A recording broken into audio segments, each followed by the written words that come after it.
Hi, welcome to this episode of Industry Voice. And today on insurtech.io podcast, I have Denise Garth on the podcast. How are you, Denise? I'm great, thank you. So, those of you who don't know, Denise, she has her own podcast, and she is the who's who of insurtech community. There are a couple OGs I have interviewed on this channel: Stacy Brown, David Gritz, um, Bill Harris, these people who've been part of insurtech community growth in the very beginning. And I just went down Denise LinkedIn, and you have been part of the movement since the very beginning. And I'm gonna turn the mic over to you and let you tell the history of all of your years in the insurance community and also part of the insurtech community. So, Denise, welcome to the show. Thank you. Well, they always say once you enter insurance, you never leave. That was the case for myself. I came out of college, and I worked for an insurance company in Waverly, Iowa. It was called Luther Mutual at the time. We changed the name to Century Companies, and it was a insurance company, agent based, all 50 states, property and casualty, and life and annuity. I started out in the IT organization. I moved actually over into business reengineering, and I had the opportunity to actually go into every operation of an insurance company and look at how we could actually streamline, how we could apply technology. And it was a great learning experience to really understand a lot of the aspects of an insurance company operation. Not just that part that we think about in underwriting and billing and claims, but it's all aspects of the insurance company. So we actually ended up affiliating with CUNA Mutual Insurance Group at one point, and I moved to Madison, Wisconsin, and was up there a couple of years.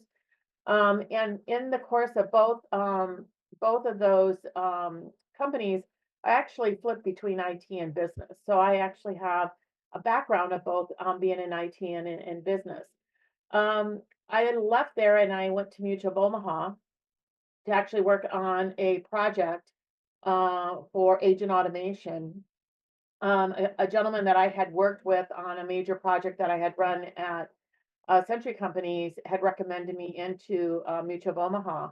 And I came in and worked on that project, actually led that project and turned it around and got it implemented. And at that point, then I was given the opportunity to actually lead the IT organization for all the individual lines. And we had a new business person come in. We worked on, new strategy, moving from a product to a customer strategy, whole different IT strategy. All of that was a great experience. But in the course of that, I was involved with Accord, and I ended up moving over to Accord for about 8 years, leading their strategy, leading their member organization, and eventually got very involved in the standard side of it as well. That too was a really good experience from the standpoint of working with companies, not just in the US, but we were very involved with insurers and reinsurers over in Europe and in London. So spent a lot of time there, as well as ended up traveling in other locations around the world as the court standards kind of evolved. Um, I then I went into my first vendor, actually, Innovation Group, and I was there for about 5 years, leading a lot of the marketing efforts, the industry analysts, some of the strategy related stuff. And then I ended up joining Strategy Meets Action at the time with Deb Smallwood and team. And I was there about a year and a half, 2 years. And that's actually where InsureTech actually kind of started during that period of time. And I spent a lot of time because I was really focused on digital and I was focused on emerging tech. And I actually spent time outside the industry looking at technology like IoT. And I remember going to an event in Boston and I called Deb up and I went, oh my God, this technology is going to have such an impact on insurance and we don't even see it coming. So it was a great experience. And then a gentleman that I worked with at Innovation Group called me up and said, "Hey, Denise, do you want to have lunch?" And I said, "Sure." My husband goes, you know what that's going to be? And I said, yeah, I know what that's going to be. So I ended up moving to Majesco, and I've been here for 10 years. So I've had a lot. The interesting about my career is I never planned it. I had a lot of experience in both business and IT. I've seen it from an insurer perspective. I've seen it from a vendor perspective. I've seen it from an industry organization perspective, an industry analyst perspective. I've seen it from a domestic to an international perspective. And so it's really gives me kind of a very different lens to kind of look into the challenges for the industry, but also more importantly, the opportunities for the industry. Since you were part of the movement very, very, very early on, I mean, nowadays, like fintech, prop tech, insurtech are common household names. What was it like when you first heard the term insurtech? So I remember when the word actually emerged was actually while I was at Majesco. And I joined Majesco 10 years ago in April. And I remember it was about in that May, June, July period of time, all of a sudden, insurtech kind of became a word. And prior to that, it was fintech. And it all of a sudden became a word because there were some organizations like Silicon Valley Insurance Accelerator, Global Insurance Accelerator in Des Moines. Some of them had really kind of started in it. And insurtech at that time meant more about the new companies that were starting, whether it was a technology company or in some cases an insurance company like Lemonade. And it really kind of it was defined in terms of something completely new. And where it's evolved is it's evolved that every company is really an insurtech company because we're using technology to really benefit insurance in some form or fashion. And so it's really matured and evolved over the last probably 10 years. It started before that, but the word insurtech didn't really come on the scenes until about 10 years ago. So if you look at it, it's been about a decade of a focus on insurtech. And where the focus was 10 years ago, I remember going to a Silicon Valley Insurance Accelerator event out in California, and there were a bunch of VC guys there, and I did a presentation, and it was a really basic presentation about the value chain for insurance. And people were like, "Oh my God, I had no idea! I had no idea!" And I'm just like, "Guys, you got to really understand where you're going to apply technology and where is it going to really kind of have a value proposition within the business of insurance." And I think that was really interesting because a lot of people we're just thinking we could just build technology and just throw it at insurance and it would just magically happen and not understanding all the complexities of insurance or the regulatory environment insurance. And you have to be thoughtful. You can be fast, but you got to be thoughtful of what you're doing. Otherwise, it's not really going to work. You know, for our audience who's not sitting by the phone, right? If you cannot make it over to Denise LinkedIn page and just browse her profile while we're having this conversation on podcast, I'm going to read it over to you because she kind of like went over pretty fast over your head. It's pretty impressive. I'm just read it for this podcast. Manager at Century Companies, senior manager at CUNA Mutual Group, VP Information System Individual Lanes Mutual Omaha, VP Global Insurance Industry Vertical at Brown Global Solution, VP Membership Standard at Cord, EVP North America Strategic Marketing Industry Relations and Global Head of Marketing Strategy, Partner and Chief Digital Officer at SMA Strategy, Meeting Actions, Top 50 Women Leader in SaaS of 2020, the Software Report, 2023 InsurTech Harvard Industry Influencer Honoree, 30 Most Powerful Women in Business, the Titan of Industry 2024, InsurTech Insights Women Redefining Insurance. I mean, there's like 6 more items on here. It's all about, being on the editorial board of InsurTech Talk, mentor at Global Insurance Accelerator, InsurTech ITC Board Advisory. If there's people I want to sit down and have a steak and have a beer with, you're on that list off the table. So, I mean, the story that you have, you can share to our audience, is probably never going to be on one podcast. Um, at Majesco, you guys have your own podcast, Yep, and future of insurance. it is very successful. And I would say probably one of the top 10, because there's like hundreds, of insurance podcasts out there. I would say your podcast probably one of the top 10 podcasts out there that's focused on the insurance community and innovation and technology. And I remember starting the podcast 3 months ago, but at the same time, I've been thinking about it for a long time, like maybe 2 years. And, what I wanted to be, you know, your podcast definitely came across. Can you talk a little bit about the launch of the podcast and some of the guests that you had?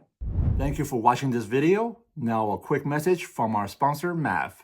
Thanks, Jeff. I want to let you all in on a secret that top producing agencies don't want you to know about. If you're in P&C insurance, you know firsthand how much you're getting squeezed by your call center. It's becoming less predictable and less economically profitable to scale. But here's the thing. The top producing agencies making over $100 million are not running their leads through a human-based call center. They're running them through an AI expert like Mav to qualify, quote, and hand deliver the highest intent qualified leads to your agents.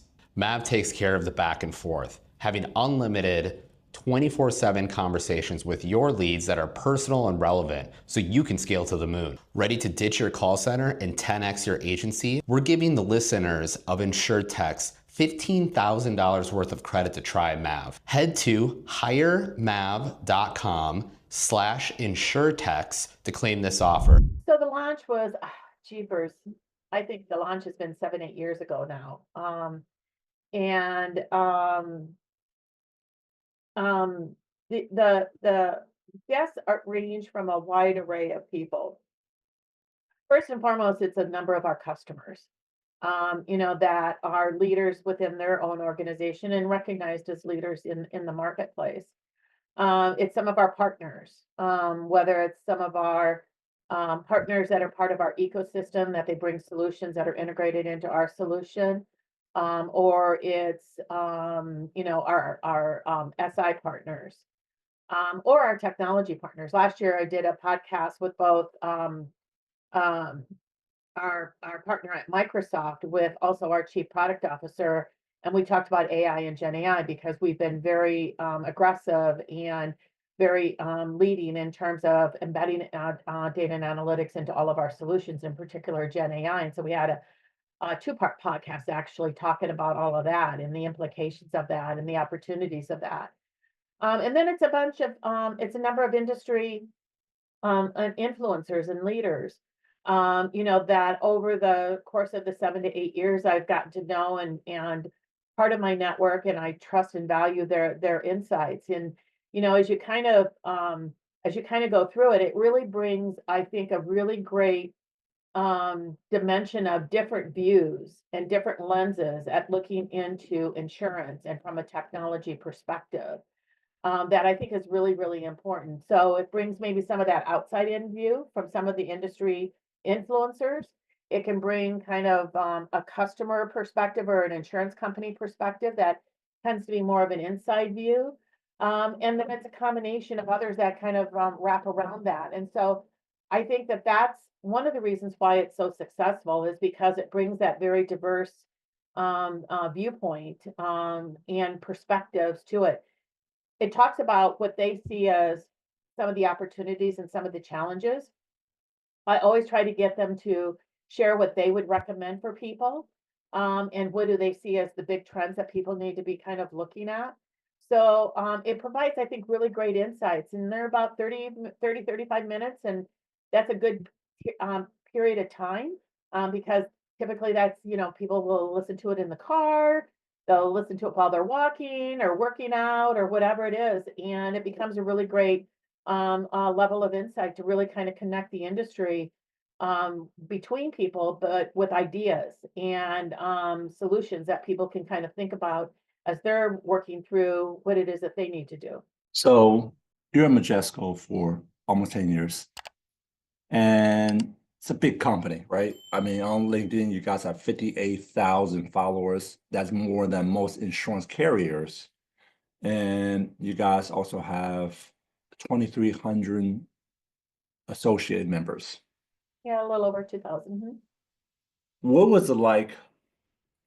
Well, was it their idea or was it your idea? Say, hey, why don't we have a podcast? It was my And idea. it was your idea. I thought so. Yeah, Your because I'm title also, here. I'm the chief strategy officer, but I'm also head of marketing as well, and have been head of marketing the entire time I've been here. So it was definitely my idea. Gotcha. And when did the podcast launch? 8 years ago, you said? I think about 7 or 8 years ago. I'd have to go back and check, but I know we've got probably at least 150, maybe 200 reaching. I know it's over 100. I know that. Mhm. Might be reaching 150, different podcasts or more. I'll have to go back And and check because I don't know for sure. well, when you got through the 200 episode, you should celebrate. So, um, I want to turn the clock for a second, just shift. You're out of Omaha, Nebraska. Yep. There's people who say, hey, Des Moines is like the insurance capital of the world, Harvard is the insurance capital of the world. There are people talk about Columbus, Ohio. What's the insurance and insurtech like in the Midwest? So I think that Des Moines has always been recognized as kind of an insurance hub, but I think Omaha is equally that. You've got Berkshire Hathaway here. You've got a number of other insurance companies that have large operations here. Part of the reason is because of the infrastructure that exists here in Omaha from a technology and communications infrastructure, because we're right by Offutt Air Force Base, which is basically it's kind of the central command for a bunch of stuff for the military. So obviously we have a very extensive technology, and there's a Google facility here, and there's a Microsoft facility, and there's a lot of technology in the area which really surprises people. I think that in the Midwest, there's a lot of activity. I know Chris Franklin actually started up a group here that I'm a part of here for the Midwest. There's a few of us that are part of that. And it's really to kind of look at, from an insurtech standpoint, the Insurtech Heartland Advisory Board, where we can kind of bring people together. And so some of the individuals that are on that board are not just from Omaha, but they're from kind of the Kansas City, Des Moines, northern area, maybe off to the west. And in Omaha, once a year, similar to the state of Iowa with the Global Insurance Accelerator, the state of Nebraska insurance regulator holds a one-day Silicon Prairie InsurTech Day, and they bring people in and they speak. And I've had the opportunity to speak at that a couple of times. And it's a really active, event for a one-day event that makes it really easy to do. And so I would say that people are active. But once again, I think the term insurtech has evolved, and it's evolved that it's not just about new things. It's evolved to say it's all of us, and what are all of us doing to actually take advantage of the opportunities ahead of us from a technology standpoint, from a changing market landscape, from a changing risk landscape, changing demographics of customers, and a different business landscape. And how do we kind of rethink providing insurance out to individuals or businesses in a meaningful way to really address the issues of protection? It goes back down to what really the fundamental focus of insurance is. It's to protect people, it's to protect businesses, it's to make them whole, it's to be able to allow them to, it basically underpins the economy. And if you kind of think about it in those terms, a lot has changed over the last 10, 20 years. And the industry and each of the companies within it has to change to adapt to that. Because what worked 20 years ago doesn't necessarily work today and won't work in 10 years. Talk about what will not work in 10 years. I'm have you put on two hats. One is the marketing hat, and the other one is your chief strategy officer hat. Okay. Being at Majesco in 10 years, how do you see the role of marketing for an insurance SaaS company has changed over the years? I think technology in general, it's changed a lot from, even go back to when I was, a leader in the IT organizations, but then pretty closely aligned with the business side. I think that there's always been this IT business kind of conflict or pressure between the two organizations. And 10, 15, 20 years ago, we heavily relied upon the IT organization because the technology was complex. It was mainframe. You needed programmers to change things. It was something that the business people could really do. They could test it. They could give you the business requirements, but that IT organization had to interpret that sometimes well, sometimes not so well.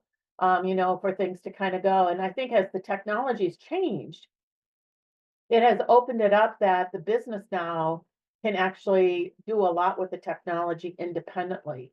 They can go in and they can do some of the configuration. They can set up their own rates and rules. They could do a lot of stuff that has empowered them to be able to kind of manage the business differently. And that's a big shift. And I think that shift then continues to expand and extend because if we're able to now put data into a data lake, and you now have really easy tools that you can go out against that data and you can do your own reporting and stuff. It really has empowered the business to really kind of manage and run the business in a different way. We still need it. We still need IT because you still have things that have to be done by IT. But I think it really has given the opportunity for the business to really own it and be able to kind of drive what is needed for that, and for the IT organization to really kind of focus in on where their real value is and where do they bring to the table rather than just going in and doing some of the things that we did 20 years ago. And I think what it's done is it's really elevated people and the positions and the jobs that people have on both business and IT. And I think it opens up the door that you can more easily float between business and IT than what we might have been able to do in the past. I mean, I floated between business and IT, and that was an anomaly, I'll tell you. Back in the day, and I remember one IT organization that I was part of that said, "You can't give that to the business. We own that." And I said, "What?" And they said, "Oh yeah, we own the data. The business doesn't own the data." And I said, "Like hell they don't." I said, "The business owns the data." And so there was that mindset, and it's a big shift. And I think it's a big opportunity because I think the more that we have alignment, and it's not about business and IT, it's about the business overall, and you have that ability to kind of have people understand both sides. I think the more that can be accomplished from an innovation standpoint and from a speed and from a value standpoint out to the business. I think the other aspect I would really highlight from a marketing perspective is that it's not about the technology. It's not about the features, functions. There's a lot of parity in solutions these days. It's about what are you going to deliver for business value, not just today, but in the future. And so, when we started bringing GenAI into all of our solutions, it's an exciting technology. You can get really excited about it and all the things that you can kind of do with it. But when you kind of step back and you say, no, you really have to understand what is it going to bring to the business? And we were able to start benchmarking and saying we could take a transaction that took 10 or 15 minutes and you can do it in less than 60 seconds. What does that mean? That means that you now can actually have a productivity level that we haven't seen in decades that allows people to actually do their jobs much more efficiently. It gives them the information they need to be able to provide a different level of customer experience because you've got the information readily available. It's going to be consistent. It's going to be quality.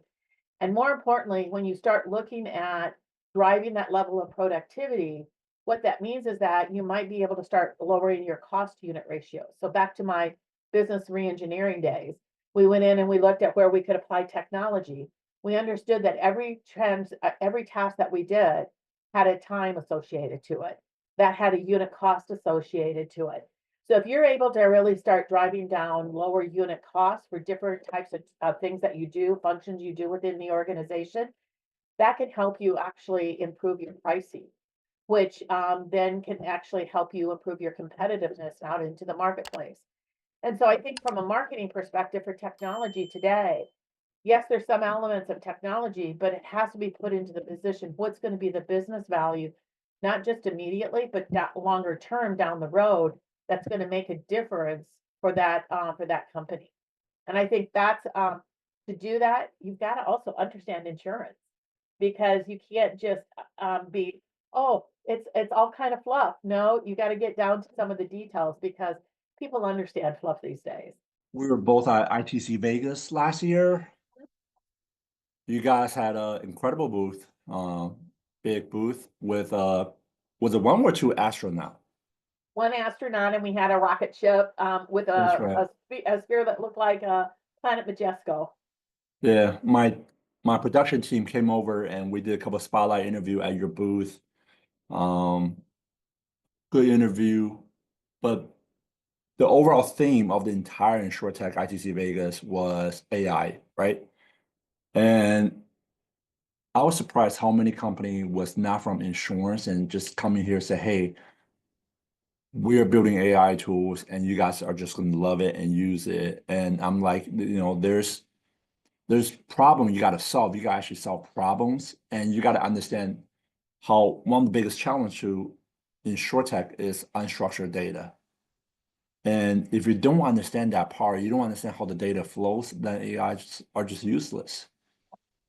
And I think that's one of the advantage that being an insurance software company will have on the new upcoming challengers is until they realize we need to understand insurance and data flows, then we cannot give it to the consumer the tools they need. Thank you for all your support to our channel. Here is a quick word from our sponsor.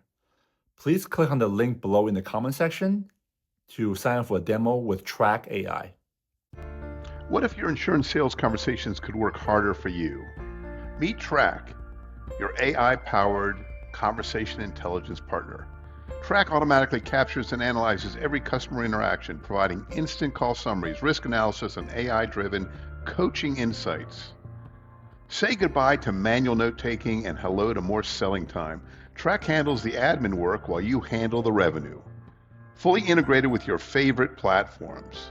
Plus, get custom AI analysis tailored to your unique business needs. Transform your sales team's performance with Track. Visit track.ai today. Click the link in the description below to schedule a demo with Track today. There's different roles that AI can play. I mean, we took a very different approach. Manish Shah, our Chief Product Officer and President, extremely visionary, took a very different approach where we really made it a part of the layer of the infrastructure. And then we can leverage it up into any of the processes across any of the solutions.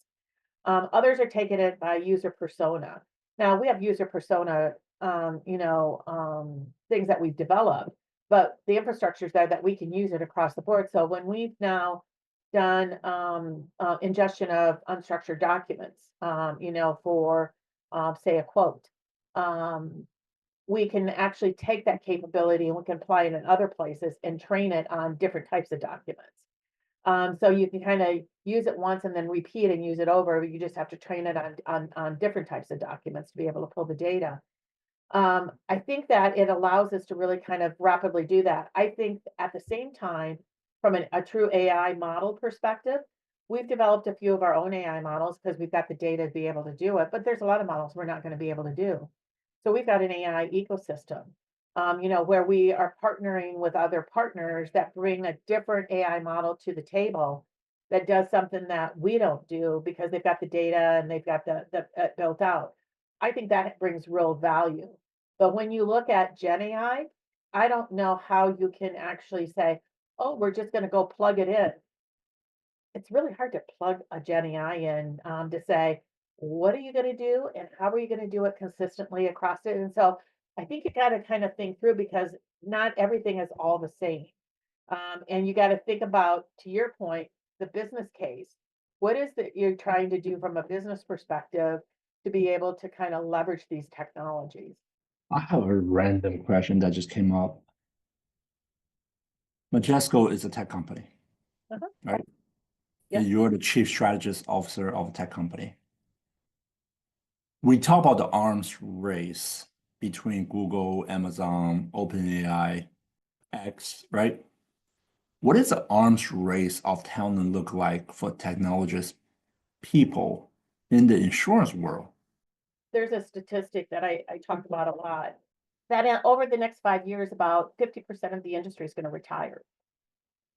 And that's across business roles as well as technology roles. I think that, in particular, from a technology perspective, we still have a lot of companies running legacy technology. One of the companies that I work for, I had 12 admin systems. A lot of them were in COBOL, some were in assembler, some of them were in, some, newer technology, et cetera. It was all over the place. You've got people retiring, and the new kids coming through, they don't know COBOL. They sure as heck don't know assembler. And so what it's doing is it's creating a new level of risk, an operational risk for insurance companies. And while many of them are, kind of going, oh my God, it's a big project and it's going to cost a lot of money, et cetera. What are you going to do when your legacy system, you can't find people to support that? Or if you do find it, it'll probably be a consulting firm that's going to charge you an arm and a leg. How are you going to justify the cost for that? And you can't even kind of adapt to the market at the same time. Your cost of operation is going to go up. There's no ifs, ands, or buts about it. When you have a limited resource, that resource is going to become very, very expensive. Those are the pieces that I don't think a number of insurance companies are kind of thinking through, that they really have a level of operational risk out there that really needs to be addressed. And I think when you look at AM Best now, as they're looking at, an innovation rating as an example, our company is investing in kind of redefining a new business model and a new technology foundation. It's kind of pitiful right now, the percentages out there based on the last AM Best report last year. But those that are not, there was in a report that more of the people that had downgrades last year were those that had really poor innovation scores. And I think that is a precursor of what could come, because people are unable to kind of respond. They can't make pricing changes. They can't make rating changes. They can't get a new product out to market. They can't give a customer experience. They're not competitive with the agents, to be able to get a quote and get it back in times that they wanted to place business with them. There's a lot of factors out there that the limitations of old legacy technology are going to make it very, very difficult for them.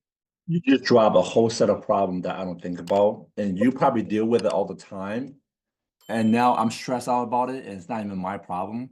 Actually, all of our problem, because if insurance companies are not successful, that means that there's a whole host of customers that are left without coverage and without protection. And I think it behooves us to make sure that the entire industry is successful in some form or fashion, because smaller insurance companies, sometimes they're really in a niche area.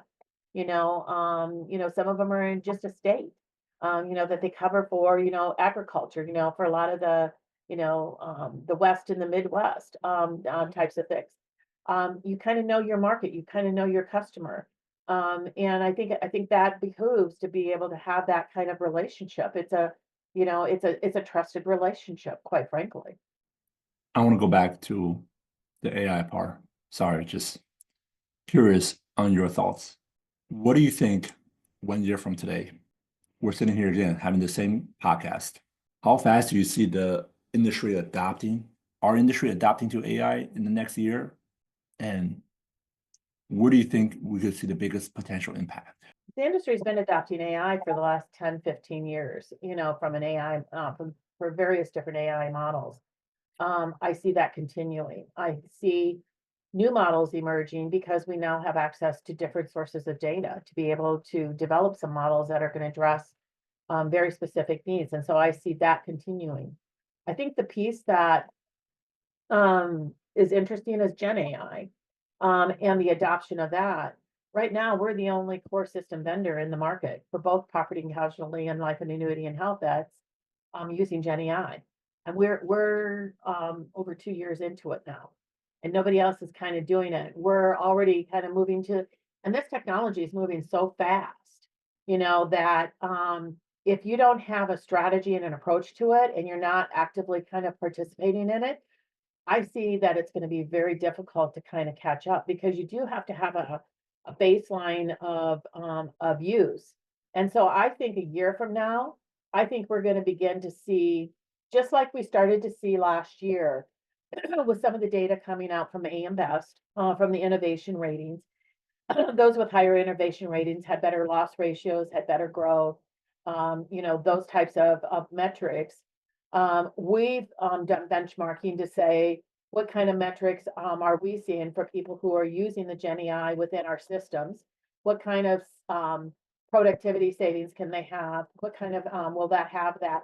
I think a year from now, we'll have even better data points within the industry to prove not just AI and GenAI, but technology in general, Jeff. I think the days of trying to justify replacing your old COBOL policy system, those days are gone. Because I think if you don't, you put yourself at risk. I think that the view has changed, in that in the past we might have thought, oh, we're just going to replace it with new technology. Today, it's not about replacing technology. It's about avoiding risk. It's about avoiding operational risk. It's about avoiding human risk. Who the heck are you going to be able to pull in and hire when all those people are leaving for underwriters and policy and billing people? They're not going to want to use your green screen, old technology screens, that make it very, very difficult. You got to have 3 screens over there to try to do your job. People don't want to do that. They're not going to come in and work in a job like that. Not when they can go and work for companies that have much more modern technology that gives them guidance. Imagine being able to go in and do billing and say, pull up all the information on this bill, and through ChatGPT, and you can summarize it. You can share that back with the customer. Think about how you can actually train people to understand insurance and the vernacular of insurance, and being able to really help customers in a really powerful way, rather than trying to dig through stuff and not really understanding the information that you're seeing on the screen. A whole different world. There's something back there I want to expand on. You said something back there I want to expand on. You said AM Best rating of innovation. Innovation rating. Yeah. If you had to build Denise innovation rating, and let's just say you get 10 carriers in the room of their execs, and these are the guys who, whether they didn't care or they just didn't have the resource to innovate, improve their own technology stack as a company. You can talk about technology stack, you can talk about internal innovation, you can talk about talent pool. How would you say these are the criteria I would rate an insurance carrier on their innovations? Well, first off, most carriers have the money. They're sitting on a lot of capital. Some of that is regulatory required to be able to kind of make sure that they've got it sitting there in the event of claims. But most insurance carriers are sitting on more than that. And so they're investing that, obviously, into the markets and bonds and whatever it is that they're doing. My challenge to them is, can you take some of that and invest into your own business? Because that investment is going to come back multifold. So from an innovation standpoint, you've got to look at, first of all, it's not just about ripping and replacing technology. You got to step back and you got to rethink your business model. Because today's business for insurance, while we will still have a personal auto insurance policy, or we'll still have a life insurance policy, how that policy is structured and where the data comes from. Is it from IoT data? Is it going to be personalized pricing, based upon the IoT data coming in? There's a lot of different factors that have to be brought into bear today for an insurance policy that we think is the same kind of insurance policy that, quite frankly, isn't, because customers have a different set of expectations and demands.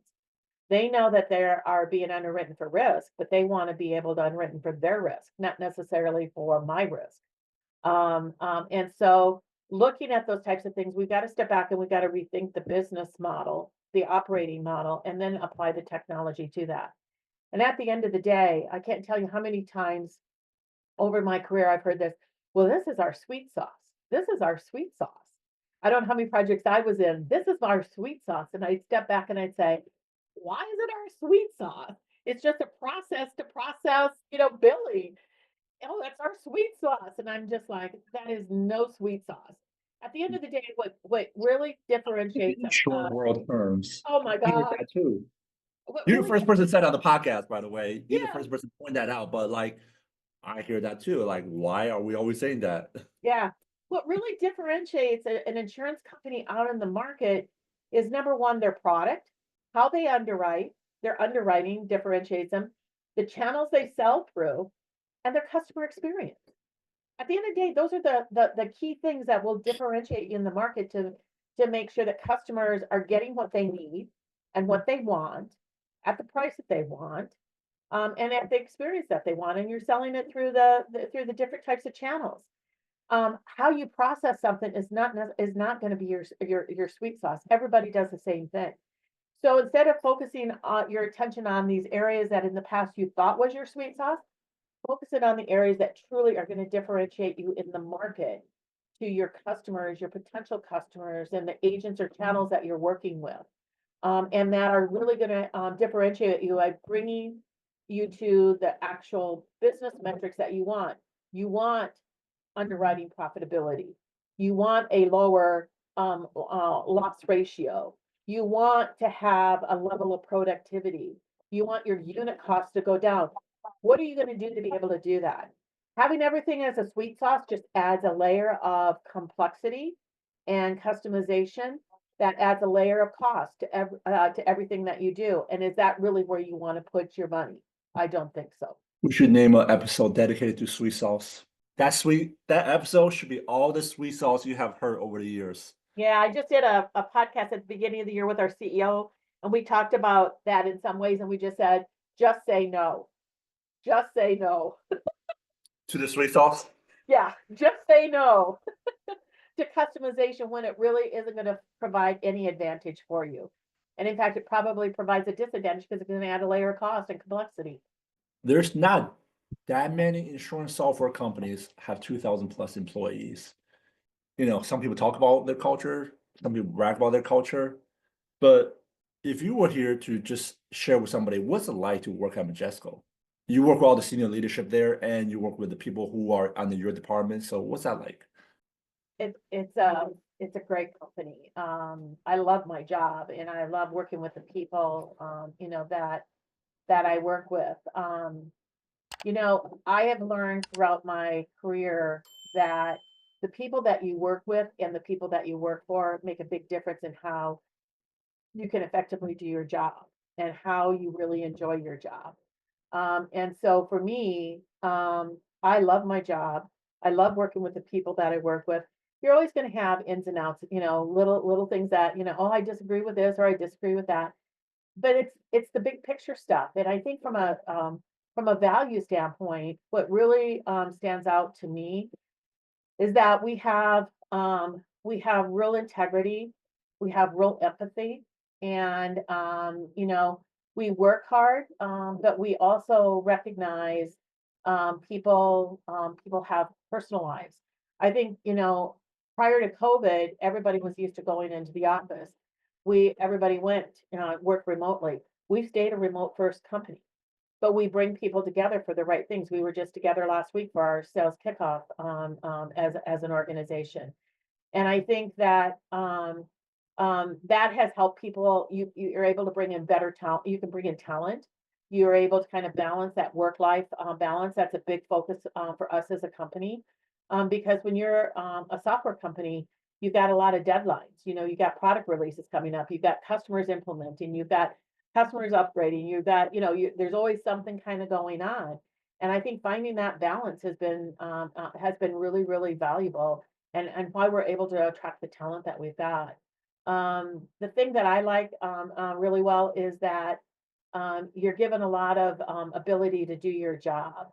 and do it, how you think that you need to do it. Yeah, you got to kind of share everything, but it's a real collaboration, and it's great culture, quite frankly. We've got a lot of diversity, and we've got a lot of people who are bringing in a different point of view that I think is really, really valuable. That's awesome. I see you in many conferences and many shows and meetups, and Yeah, now we finally get to sit down and do a podcast. yeah, So I'm looking forward to come back and catch you at the next show. Probably in April, I'm start catch you at all the insurtech tours coming up. yeah. The first one I think I'll be at is at the Climate Tech in Washington, D.C. I'm going to be on a panel there on that, and then I'm The probably one InsurTech for Megan. Insights in New York in June. Two back-to-back Megan event. Yeah, 2 back-to-back Vegas events. Yep, I kind of pick and choose which ones I go to depending on if I'm speaking or not. So I'm doing Gotcha. a lot of work with customers right now. So Busy season. yeah, Well, if you listen to this whole episode, I'm sure you enjoyed it. So make sure you go over to LinkedIn and follow Denise Garth, and we'll put her tag on the comment below. So Denise, thank you very much for coming on the show. yeah. I'm glad we were able to finally connect, and look forward to seeing you hopefully in April. Sounds great. Looking forward to it. All Have a right. good one. You too. Thanks. Bye.